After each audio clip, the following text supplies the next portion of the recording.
present is the pooled analysis of the DNA repair data from hCOMET.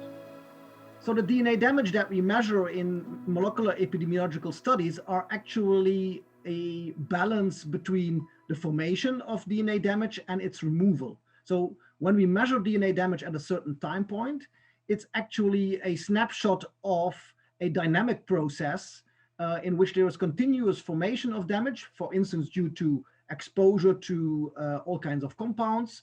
But on the other hand, you also have the removal of DNA damage, and that can either be done by repair or by cell turnover. Because if a cell dies, you will also get rid of your damage. So today I would like to focus on the repair side. And when we measure a certain amount of damage, then on one side you can have, if you measure low levels of DNA damage, that could either be low exposure, so low formation of DNA damage, but on the other side, it could also be that somebody is exposed, but you have very efficient repair, and that also leads to low levels of DNA damage, right? On the other way around, somebody can have a low exposure, but still have bad repair or low activity repair, leading to high levels of DNA damage, right? So DNA repair can vary between individuals, and that can determine the amount of DNA damage that you will measure eventually. So what we asked ourselves was, what are actually host factors that determine DNA repair activity? So in the hCOMET database, we had about 1,100 data points on nucleotide excision repair, and we have about 1,900 data points on base excision repair. And base excision repair, of course, that can be a lot of different types of DNA repair. And also today, I would like to focus on the repair of oxidative DNA damage. So in this case, let's say 8-oxo-G as a substrate, because a lot of these studies that provided data, they used the Rho compound, Rho 198020, with light to induce DNA damage in the in vitro repair assay, right? And that is a compound that forms especially oxidative DNA damage, including 8-oxo-G. So how does that assay work? So what you actually do is you have cells or nucleoids in your gel, and you make sure that these nucleoids, they contain a certain lesion. And in this case, these nucleoids were exposed to the Rho compound, or the cells were exposed to this Rho compound, forming a lot of 8-oxo-G or other oxidative lesions in their DNA. But these are not repaired yet, so you will have them inside your gel. Then you isolate lymphocytes from an individual. You want to know the DNA repair activity in that individual. So you isolate your lymphocytes, you make a protein extract from those lymphocytes, and you add that on top of your cells. And then the DNA repair enzymes inside that extract, they will recognize the DNA damage, they will make an incision, and that leads to a strand break that can, of course, very easily be detected by the COMET assay, right? So the more the repair, the more strand breaks will be introduced, and therefore the longer your tail. So the length of your tail, or your tail intensity, will be a measure of DNA repair in this modified COMET assay. So we had those 1,900 approximately data points, and from those same individuals, we also had host factors like sex, body mass index, age. We also had information about smoking and occupational exposures, especially exposures to fibers. And we also had the DNA repair level, both the normal COMET assay, alkaline COMET assay, as well as the FPG COMET assay. I will come back to this last one later on. So what we wanted to do is we wanted to correlate, or we wanted to see how those host factors, how they affect the repair activity in each individual. So overall, we ended up with 8 studies. in a total of about 1,900 individuals. The average age was, the ages were between 30 and 60 years of age, sometimes a little bit higher, of course. We also had studies with mixed genders, so males and females.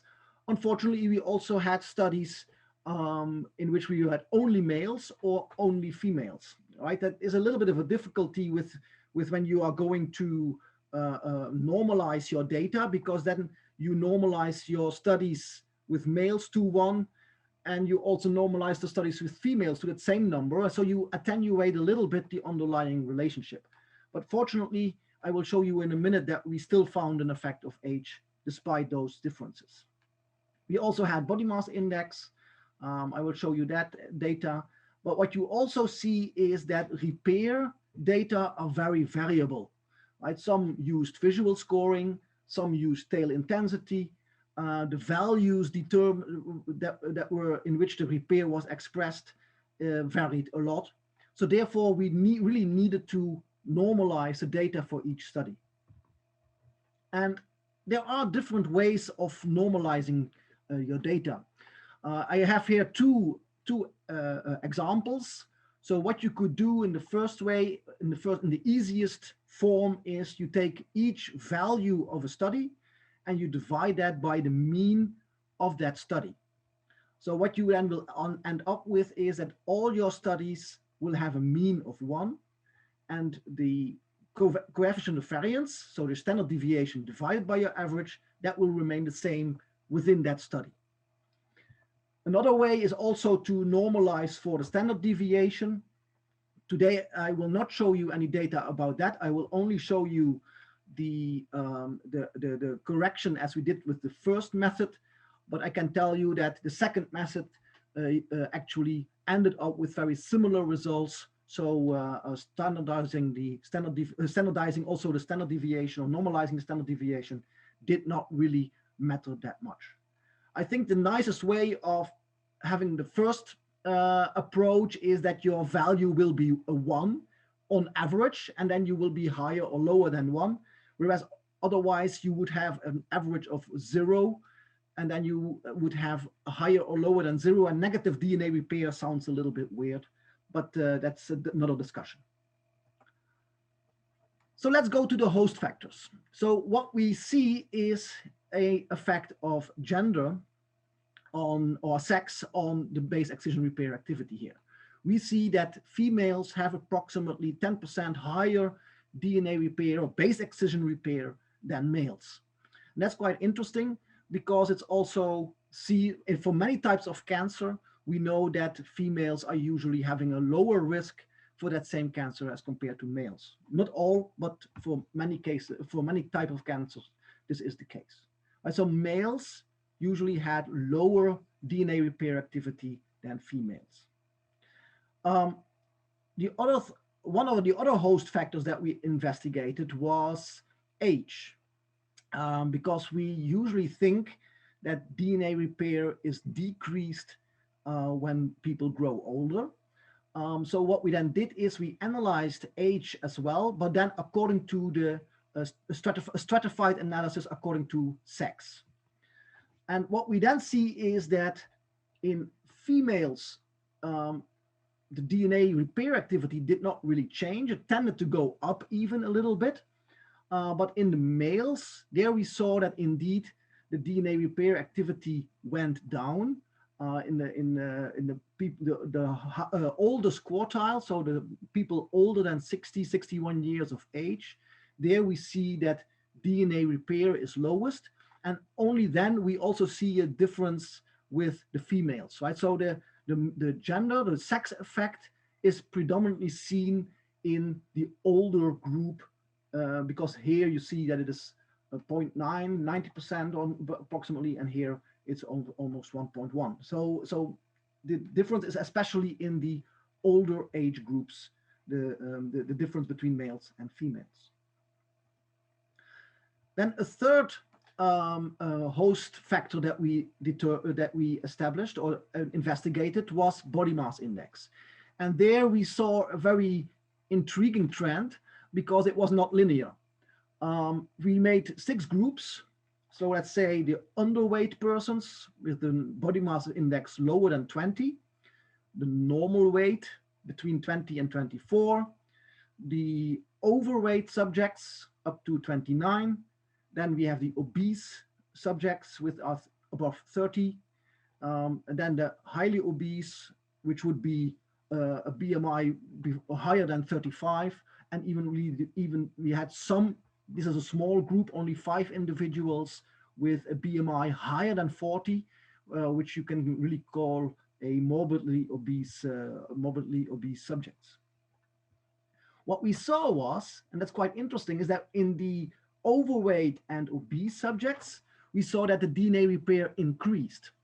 And that is actually thought, or we postulate that this is because obesity is a state in which you have an increased systemic oxidative stress. So you will have to compensate for that oxidative stress by upregulating DNA repair mechanisms to avoid that you accumulate too much damage. Then later on, at higher obesity, it can maybe the oxidative stress increases even further, and then you cannot cope with that anymore, and your repair activity actually due to the oxidative stress goes down. Right? There is evidence that excessive oxidative stress can inhibit DNA repair. But we have to keep in mind here that we are talking about a cross-sectional study, right? We take the sample and we measure, so we cannot disentangle cause and effect. There is also evidence that having low DNA repair increases the risk for obesity.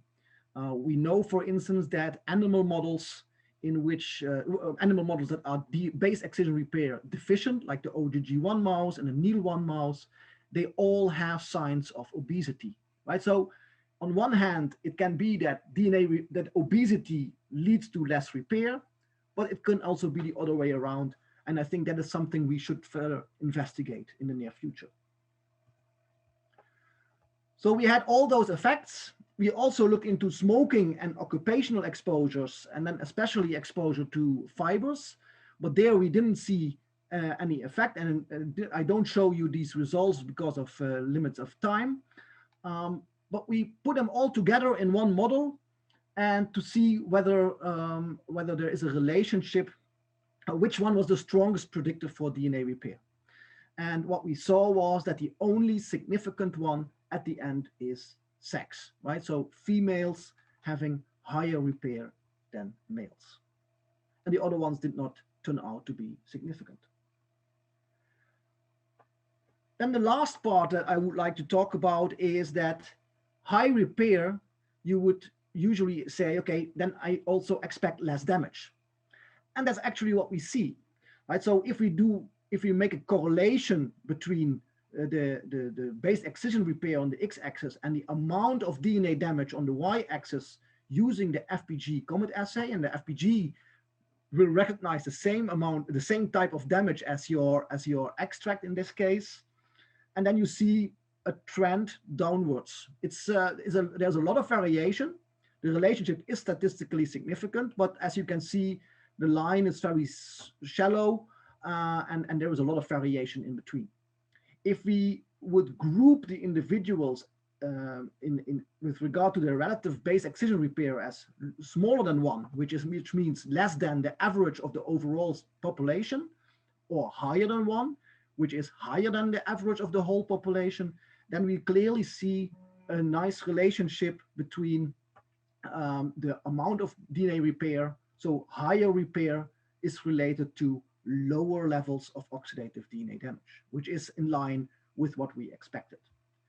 If we do the same for the unmodified COMET assay, so the normal background strand breaks, then we do not see that relationship, which is, I think, also explainable because it's much less specific. The type of DNA damage that we measure there is less specific as compared to the FPG COMET assay.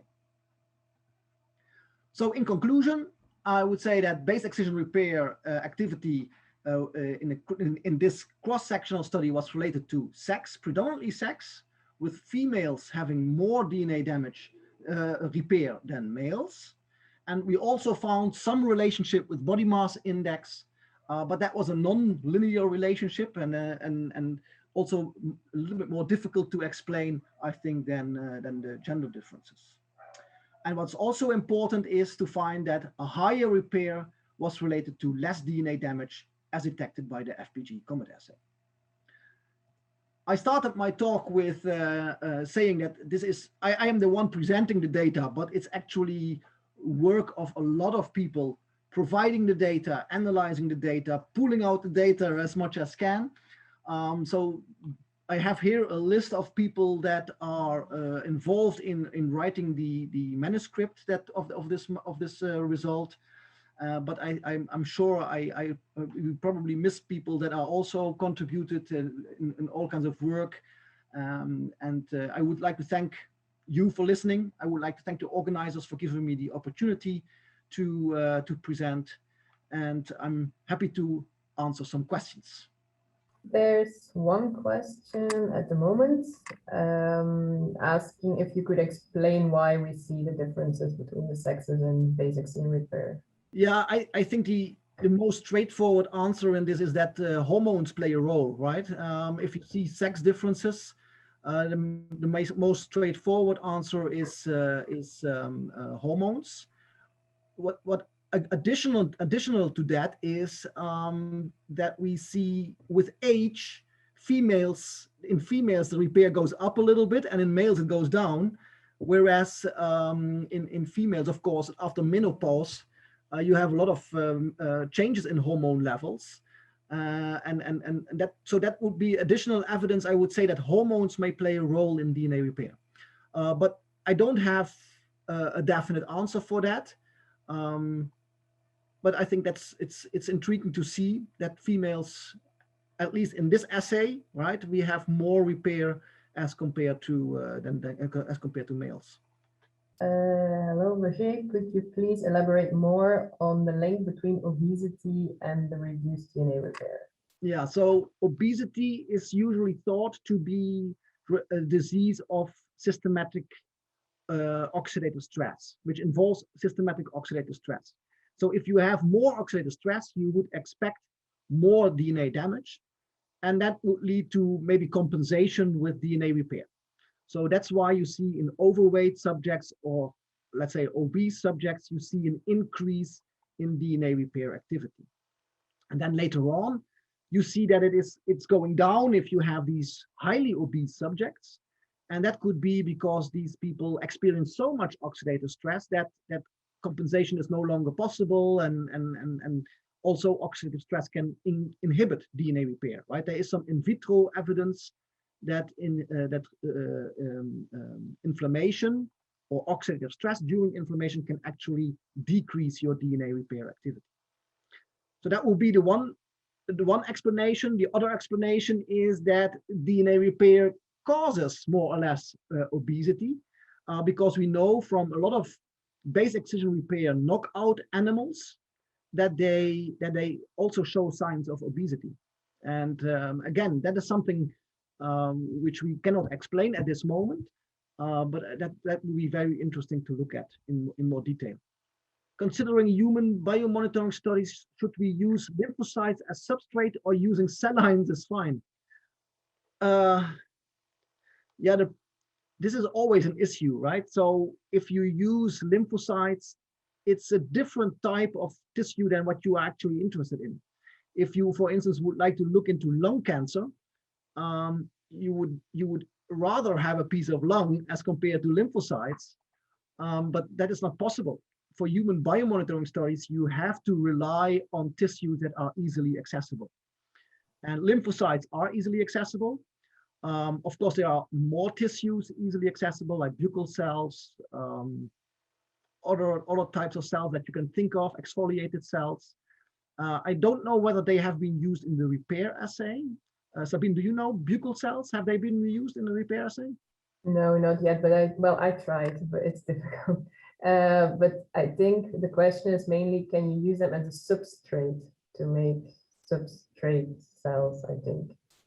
Well, maybe substrate. Okay, yeah, you can also I think you can use any cell line, as long as you have, because it's not the type of cell that is important, but it is the damage, right? You just have nucleoids in your DNA with the type of damage, and that is determining the activity of your extracts, right?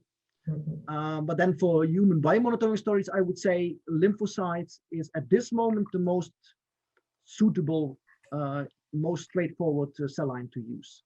Yeah, the only other tissues that we know of that have been used are colon biopsies that have been successfully used. Buccal cells is hard because you have bacteria, like other enzymes that contaminate extracts to assess the activity. So. Yeah, so if you would talk about animal studies, right, then you can of course use any tissue. As long as you can make an extract out of it, you can use it. But for human studies, of course, getting tissues is more difficult. Not undoable, but more difficult. Yeah, on obesity, oxidative damage, too much DNA damage, compensation is no longer possible. Yeah, I think that's just Performance, yeah. Yeah, so it's probably a vicious circle indeed. So when there's too much damage, probably they cannot cope anymore.